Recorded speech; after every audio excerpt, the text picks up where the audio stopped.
Kuanzia kesho, tarehe ngapi kesho? Tarehe 2 mwezi wa 6 tutaanza maombi ya kufunga na kuomba. Askofu Josephat Gwajima na safari ya imani, uongozi pamoja na siasa. Askofu Josephat Gwajima ni miongoni mwa viongozi wa dini mashuhuri nchini Tanzania ambao wamejijengea jina kubwa si tu katika huduma za kiroho bali pia katika ulingo wa siasa. Kupitia kanisa lake la Ufufuo na Uzima, amekuwa sauti ya kiroho kwa mamilioni ya waumini, huku akiibuka kuwa mmoja wa wabunge waliovuta hisia za watu wengi katika uchaguzi wa mwaka 2020. Makala hii inamulika kwa kina historia yake ya maisha, elimu, huduma ya kiroho na mchango wake katika siasa za Tanzania. Mwanafamilia wa Salam TV, ungana nami sako kwa bako kusikiliza na kufuatilia historia ya askofu mwanasiasa ambayo inawasilishwa kwako nami Salam Simon. Karibu sana. Josephat Mathias Gwajima alizaliwa tarehe 19 Disemba mnamo mwaka 1970 katika mkoa wa Mwanza. Akiwa kijana mdogo, alipitia tukio la ajabu na la kipekee ambalo haliwezi kusahaulika katika fikra zake, na ndio tukio lililobadili mkondo wa maisha yake. Tukio lenyewe ni kuwa alipata majeraha ya mgongo akiwa na umri wa miaka 15, hali iliyomfanya awe karibu kushindwa kutembea. Hata hivyo, kwa mujibu wa maelezo yake yeye mwenyewe, alifanyiwa maombi ya uponyaji na akapona kabisa tatizo hilo, jambo lililompa msukumo mkubwa wa kujitosa kikamilifu katika huduma ya Injili. Baada ya kupona, Gwajima alihamia Nairobi nchini Kenya, ambapo alijiunga na shule ya Biblia kwa ajili ya mafunzo ya awali ya huduma ya kichungaji. Alizidi kujifunza na kufuzu shahada ya uzamili MA kutoka Japan Bible Institute kati ya mwaka 2006 hadi mwaka 2008. Hata hivyo, mnamo Machi 2015 alipokea shahada ya uzamivu ya theolojia PhD kutoka Omega Global University, taasisi ya masomo ya kidini ambayo makao makuu yake yapo Afrika ya Kusini. Sanjali na hayo, mafanikio ya Gwajima katika huduma ya dini yalijengwa juu ya wito wake binafsi, mafunzo ya Biblia na uzoefu wa kiroho aliopata akiwa kijana. Alianzisha kanisa lake mwenyewe kwa jina la Glory of Christ Tanzania Church, GCTC, maarufu kama Kanisa la Ufufuo na Uzima, ambalo lilianzishwa rasmi mkoani Mwanza. Kwa haraka kanisa hilo lilianza kukua na kufungua matawi yake katika mikoa mbalimbali nchini Tanzania, ikiwemo Msoma na Dar es Salaam. Kwa kutumia mafundisho ya nguvu ya kiroho, uponyaji wa miujiza na maono ya kiroho, Gwajima alipata wafuasi wengi na kujijengea umaarufu mkubwa sana kama askofu mkuu wa kanisa lake la Glory of Christ Tanzania Church, GCTC, maarufu kama Kanisa la Ufufuo na Uzima. Mnamo mwaka 2020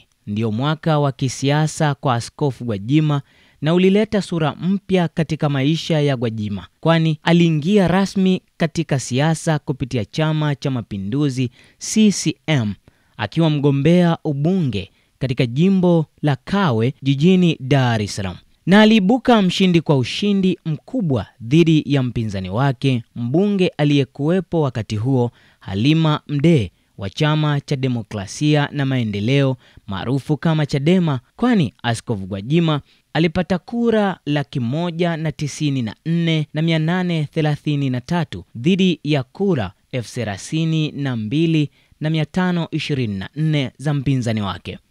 Baada ya kushinda ubunge, Gwajima aliteuliwa kuwa mjumbe wa kamati ya kudumu ya bunge ya viwanda, biashara na mazingira, ambako ameendelea kushiriki katika mijadala ya sera na maendeleo ya nchi. Askofu Gwajima ni mtu mwenye misimamo thabiti na asiyekuwa na hofu katika kutoa maoni yake, hasa yanapohusu haki za binadamu, uongozi na ustawi wa jamii. Katika miaka ya hivi karibuni, amekuwa mstari wa mbele kupaza sauti yake juu ya matukio ya watu kupotea au kutekwa, mada ambayo imezua mijadala mikubwa katika jamii ya Watanzania wengi.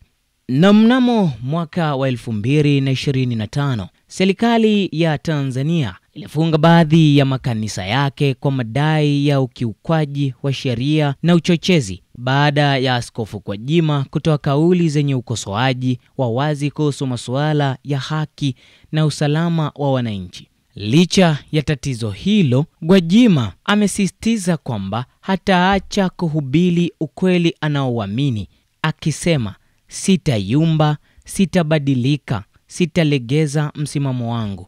Injili itaendelea kuhubiriwa." Hali kadhalika, askofu na mchungaji Gwajima amekuwa mmoja ya watu maarufu na gumzo kubwa sana nchini. Aina hii ya watu si kwa taifa la Tanzania tu, bali wapo kote duniani kwa dini au imani zote. Mtu wa namna hii inasemekana unapoanzisha naye vita, unapaswa kwanza kujichunguza, kuchukua muda mrefu kujichunguza wewe kwanza kabla hujaanza kumchunguza yeye na kuangalia udhaifu wake. Lakini sanjari na hayo, ameonekana mara kadhaa Askofu Gwajima akisimama kuzungumza anachoamini pasipo kuumauma ama kungatangata maneno. Alionekana akimsema rais wa awamu ya 5 John Joseph Pombe Magufuli, na aliisema serikali iliyopita kwa ujasiri na kupelekea kupata matatizo kadhaa. Hakuishia hapo tu, bali aliwasema hata viongozi wengine ambao aliamini walikengeuka kwa sababu moja au nyingine, pasipo hofu kuwa nao wana jamii kubwa na yenye nguvu nyuma yao. Miaka ya nyuma alikuwepo mchungaji Mtikila. Hivi unamkumbuka? Huyu naye alikuwa na roho hii. Pia miaka hiyo alizungumza alichoamini pasipo kujali jamii kubwa inayomzunguka inaamini nini. Watu wa namna hii huongea yale ambayo wengine hawawezi kuyaongea. Huamini kuwa wao ni chachu katika jamii fulani kwa maana ya kuwa wana mchango mkubwa sana. Ukienda kanisani kwa Gwajima, ana waumini wasomi, wasio na elimu, dunia kubwa, walio na elimu, dunia kubwa, matajiri na maskini. Ukiacha waumini wa kanisani kwake, kuna ambao si waumini wa imani yake, ila ni watu wanaoamini msimamo wake. Na msimamo wa Gwajima ni msimamo wa nyundo na msumali. Hii ni kalba au hulka ya watu ambao wao huamini katika kugonga kila ambacho kitakuwa kimewekwa chini yao. Na watu wa namna hii huwezi kudili naye kwa vitisho. Unahitajika kudili naye kwa hekima sana na maarifa. Unapomtishia yeye huongeza mapambano. Huyu ni aina ya watu ambao unaweza ukadhani ni wadogo sana, lakini wana ushawishi fulani katika jamii. Penda usipende, wapo watu wa namna hii na ni wengi sana duniani. Mwanafamilia wa Salam TV, nahitimisha kwa kusema kuwa Askofu Josephat Gwajima, mzaliwa wa mkoa wa Mwanza, ni mfano wa kiongozi wa kidini aliyeweza kuvuka mipaka ya madhabahu na kuingia katika ulingo mkali wa kisiasa kupitia Chama cha Mapinduzi CCM, huku akibeba ajenda ya kiroho na kijamii kwa pamoja. Maisha yake ni hadithi ya uthubutu, imani na msimamo. Akiwa bado ni kiongozi mwenye ushawishi mkubwa nchini, mchango wake katika jamii ya Watanzania unaendelea kuwa gumzo la kitaifa. Kufikia hapo sina la ziada. Asante kwa kuwa nami mwanzo hadi tamati ya masimulizi haya ya kusisimua ya Askofu Josephat Gwajima, askofu na mwanasiasa. Mimi ni Salam Simon wa Salam TV.